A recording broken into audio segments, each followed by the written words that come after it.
It's fantastic to be able to have you this week, Helen, talking about yourself. Thank you for being willing to do this. I wonder if you want just to introduce yourself to us. Tell us a little bit about who you are, who's in your household, where you're living, what you're doing, that sort of thing. Just give us a bit of an insight as to who you are. Yeah, I'm Helen Dolphin, and I live here the other side of Light Oaks Park on Hallwood Avenue with Johnny and Betty and Mary. And Betty's just coming up to 21, actually. Her birthday will be in lockdown, and Mary's 19.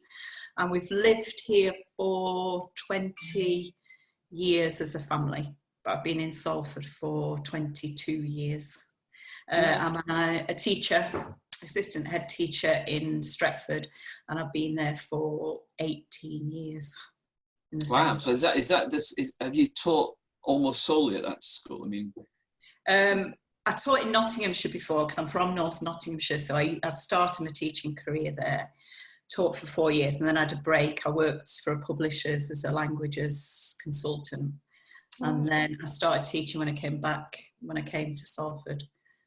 So what brought you to Salford? Johnny, really. I met Johnny and didn't have any connection with Salford whatsoever. Felt he couldn't drive, so we had to live near where he worked. He worked on St Andrew's Industrial Estate, and I felt like I'd been made to live here. I didn't like it at all when I first lived here, and didn't think I would do at all, but it's really grown on me. And even though we've had chances to move elsewhere, I don't really want to anymore. But I really did feel at the start like, why am I here? What are we doing living here? I just didn't feel any connection with the place at all. But that's changed. So you trained as a teacher, and then you came out of teaching for a while and went back in. What made you go back into teaching? I'm kind of interested by... Yeah, I worked for a publishers, and I'd had Betty, and they gave me a job at home. So I was working at home for less than 2 years, actually. They gave me a job in marketing, and I was really lonely. I always felt like I was playing at doing a job when I did the other job. It was always like, this is not real work. I missed it. And when I saw the job come up, I thought, it was part-time, so I thought I need to go back. I need the interaction. I don't like being in a room, just me and a phone and a computer. And I always felt like I was trying to escape from something which I was meant to be doing, really. I am a teacher. I think I always wanted to be a teacher, really. And it was I was just about to be offered another job because I'd said I was bored, and it was a choice. Do I go back or do I take this other job? And I thought, I'm going to go back. I'm a teacher, really. And 18 years in the same school, what have you enjoyed about your teaching years? I do work in a grammar school, so people think it's very privileged, but it's a very mixed grammar school. Children have really mixed backgrounds, and they get in, some of them, by the skin of their teeth, and they're tutored. So, and then they're left without that tutoring. So it's like a really mixed school. It's not, it's kind of hard enough to keep you on your toes. But I teach languages, and I think it's a really hard subject to teach, and I can teach it there. It's the same as children are children, so they keep you on your toes. It's not easy all the time, but I enjoy it. It's really good. I like the interaction. I like supporting, helping students. I like making them feel okay about themselves. I think there are so many now that just don't feel accepted, and they feel a bit lost, and it's just showing kindness and, encouragement to students. I like that more than anything, really. You've got a pastoral role within the school, don't you? Yeah, I'm the same co, but also line manage the year heads. So student development is my title. So during this lockdown period where children are not in school, what do you find yourself doing now? How do you spend your time now? Just contacting students, finding things. I've put resources together of support for students. So if they're struggling, so finding things that they can use to support their own mental health.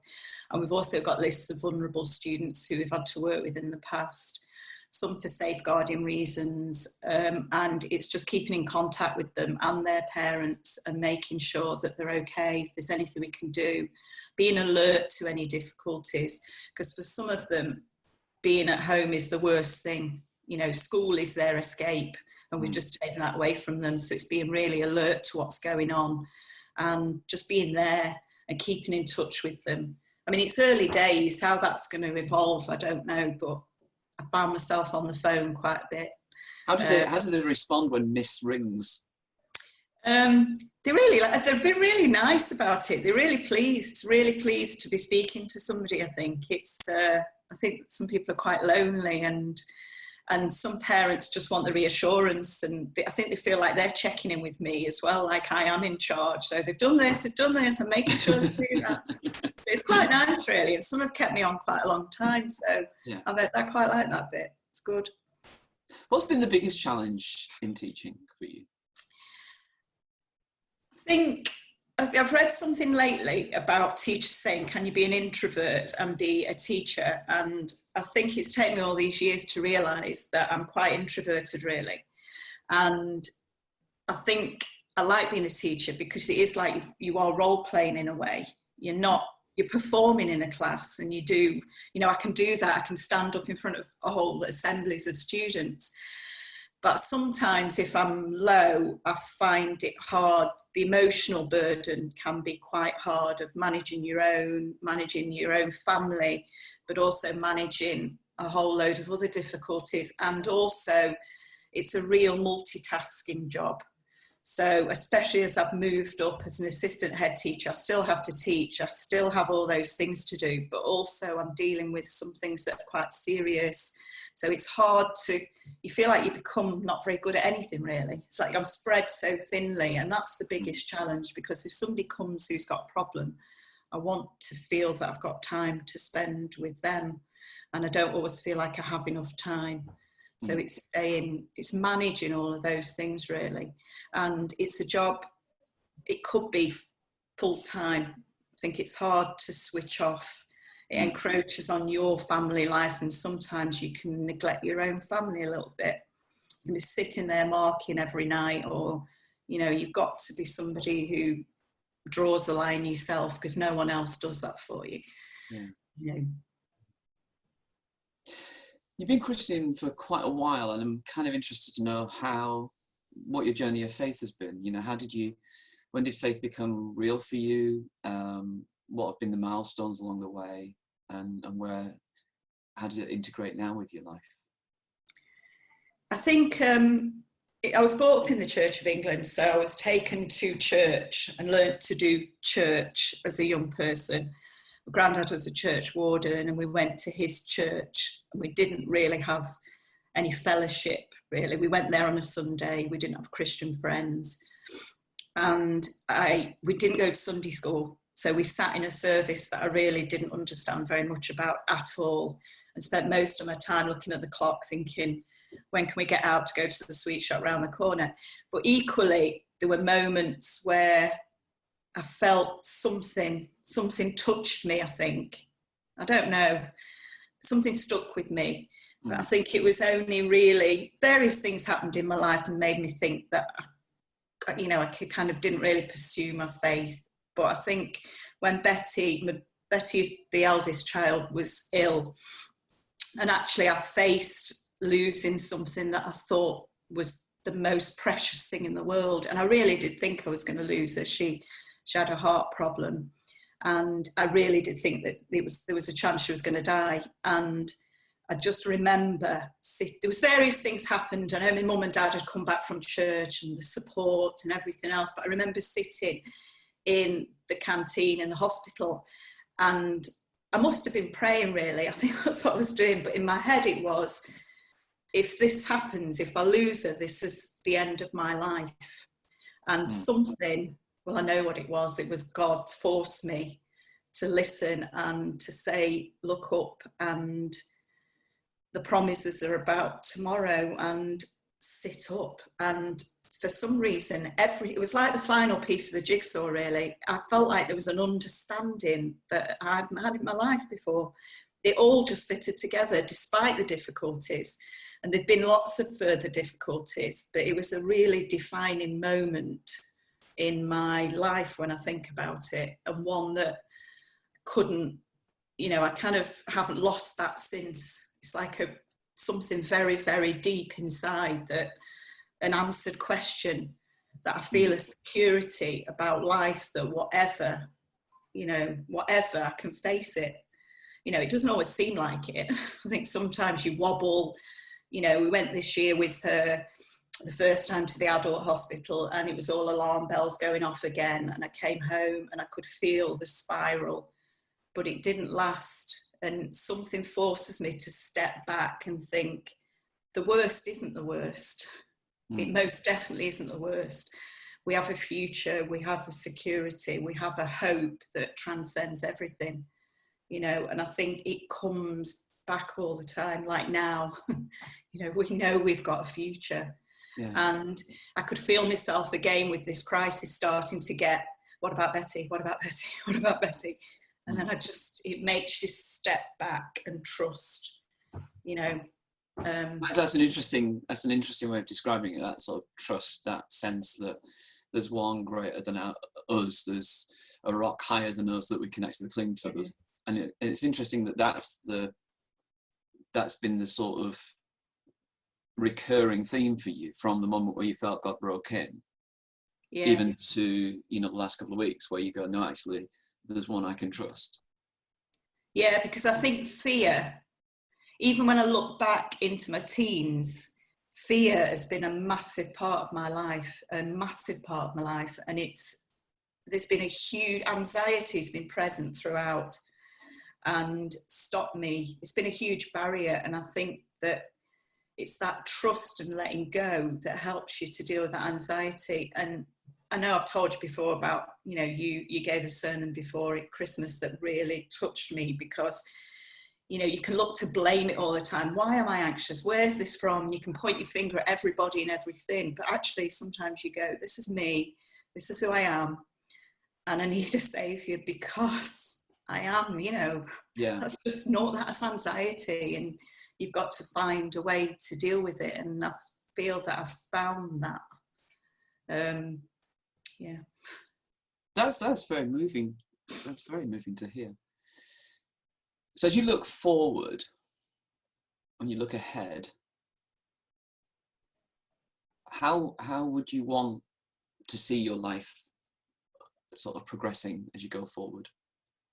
I think because I am an introverted person, that it's easy to, I think the reason I came to Elim was because I was at a big church before, and I think hiding, it's easy to hide.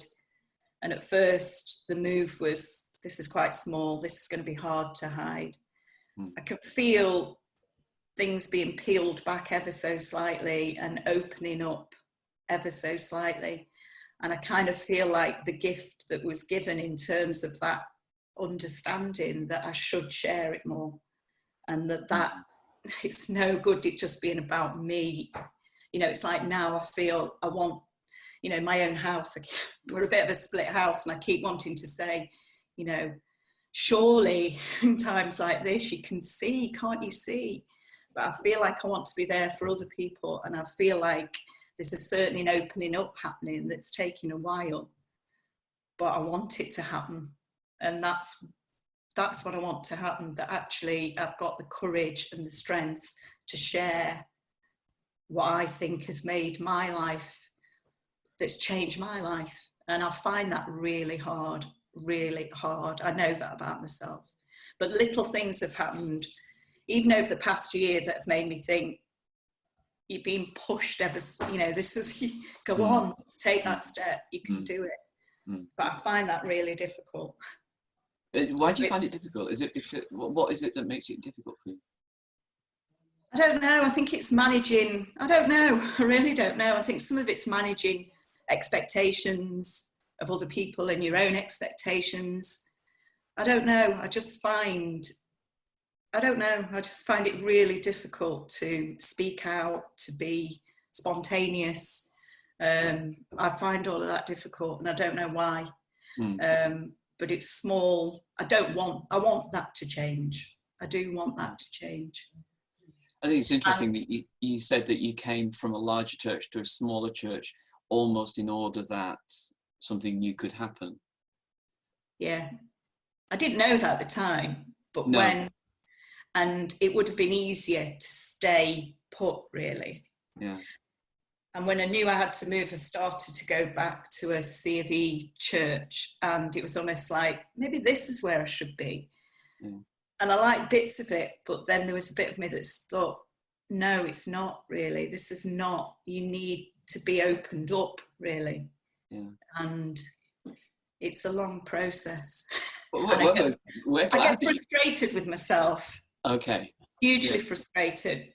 But I can understand other people, because it's not that easy. It's not that easy.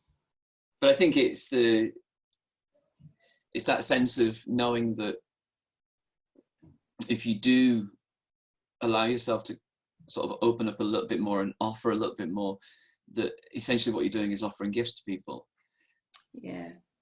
And because it's hard won, because it's not easy or a natural state, actually they become more precious because of that. Yeah. Yeah. I'm glad that you came to a small church and made us a little larger. Yeah. I feel at home.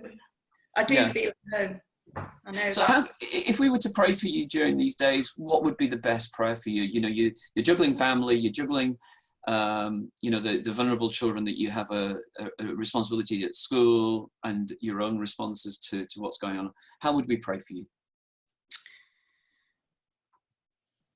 For the courage, I think, to speak the truth in circumstances where I can speak the truth. I mean, I don't necessarily mean, it's very difficult in school, but I think we just show that by caring and by example. But I think to those in my own house and my family, and if I get the chance to people in need, to share the truth. And that's what I pray for. And I think the opportunities are here now more than ever. So it's not to shy away from those opportunities, but to be courageous and to trust. Helen, I'm sure that as people watch this little interview, they will pray for you, and they will pray that you will be used by God in the myriad ways that he can use you as Helen Dolphin. And really appreciate the chance for you to be so open and honest and vulnerable. So thank you very much. And thanks for being part of this. We really appreciate it. Thanks ever so much.